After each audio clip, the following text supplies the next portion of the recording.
দূরে এক জঙ্গলে একটি বাঘ বসবাস করত। সে প্রত্যেক দিনই বনের মধ্যে ঘোরাফেরা করত। তার কোনো বন্ধু ছিল না। সেই বাঘটি বনের মধ্যে যখন ঘোরাফেরা করত, তার ভয়ে অন্য পশু পাখিরা তারা ভয়ে পালিয়ে যেত। বাঘ মনে মনে ভাবতে থাকলো, আমি এদের কি ক্ষতি করেছি, আমাদের দেখলে এরা সবাই পালিয়ে যায়। তারপর বাঘটি বনের মধ্যে দিয়ে হাঁটতে থাকলো। হাঁটতে হাঁটতে কিছু দূর গিয়ে দেখলো যে একটি হরিণ ঘাস খাচ্ছে। হরিণ বাঘকে দেখে দিল ছুট। ছুটতে ছুটতে সে সেখান থেকে পালিয়ে গেল।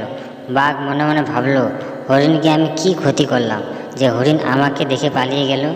আমি তো কাউকে শিকার করতে চাই না, আমি সবাইয়ের সাথে বন্ধুত্বভাবে থাকতে চাই, কিন্তু সবাই আমাকে দেখে কেন পালিয়ে যায়।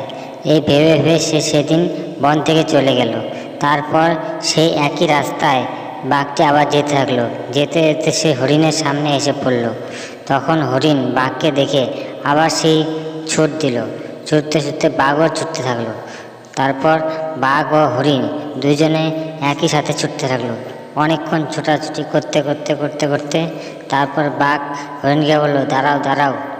হরিণ বলল যে, আমি দাঁড়াতে পারবো না, আমি দাঁড়ালে আমাকে তুমি শিকার খাবে, এর জন্য দাঁড়াচ্ছ। তারপর বাঘ বলল যে, আমি শিকার করি না, আমি তোমার সাথে বন্ধু বানাতে চাই। তখন হরিণ বলল যে, তোমাকে আমার জানা আছে, তুমি আমাকে ভুলিয়ে ভালিয়ে দাঁড় করিয়ে আমাকে শিকার করবে। বাঘ বলল, না, আমি তোমাকে শিকার করব না, আমার কথা বিশ্বাস করো। তারপর হরিণ বলল যে, তোমাকে বিশ্বাস করব, তোমাকে বিশ্বাস করে আমি মরবো এখানে। তারপর বাঘ বলল যে, আমি কিচ্ছু করব না, আমি তোমার বন্ধু হতে চাই। তারপর হরিণ বলল যে, আমি তোমার কাছ থেকে চলে গেলাম, গুড বাই।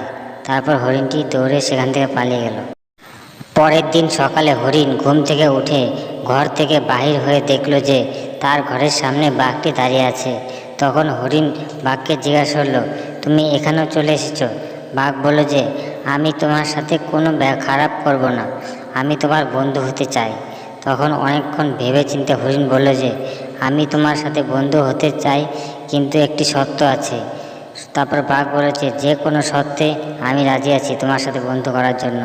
তখন হরিণ বলল যে, আমার হরিণ সর্দারের সাথে তোমার ওখানে যেতে হবে, সে যদি অনুমতি দেয় তাহলে আমি তোমার সাথে বন্ধু হব। বাঘ বলল, ঠিক আছে।